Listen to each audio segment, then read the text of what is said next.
Ana yoomuu nan yaaddisu dudubbiin ormaa nan qaanessus oduun diina koo.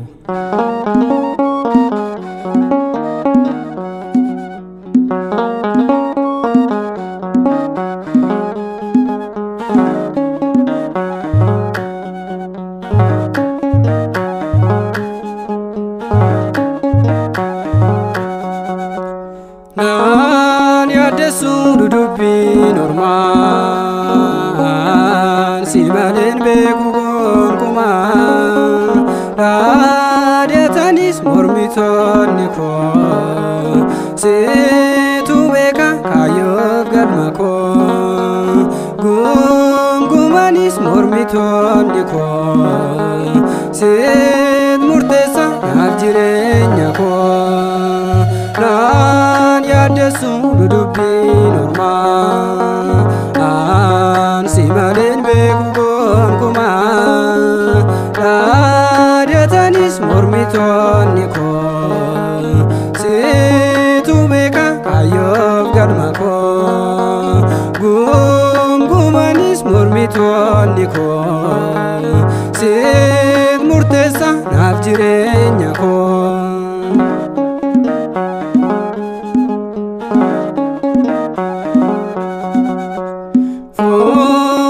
Namootatti yoon jibbame eenyudha gaditti yoon lakkaawwame kabajamuun koo harka kee irratti milkeen bareechi uumaa kooti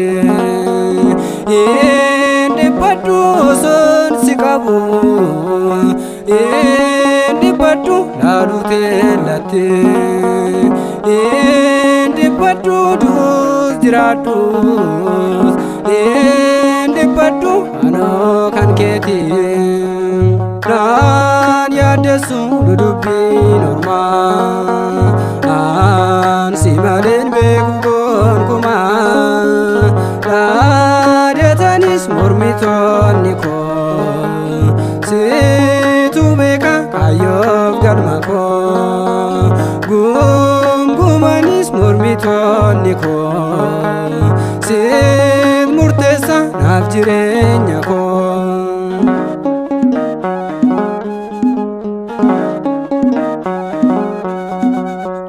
Kufuus nan kaajabaa humna keeni seenarraa darbaa gaddeef dhiphinni laabbee koo beektaa ga'umsa humna koo yoomuu nan gattu ati yaa gooftaa koo nan qaanessu oduun diina koo nan qaanessu yoo baay'atellee nan qaanessu atoo naaf jirta nan qaanessu ulfaadhu ammallee. Nan yaaddesu dudubbiin ormaan si maleen beeku gonkumaa dhaadatanis mormitoonni koo situ beeka kaayyoof galma koo gungumanis mormitoonni koo sit murteessa naaf jireenya koo.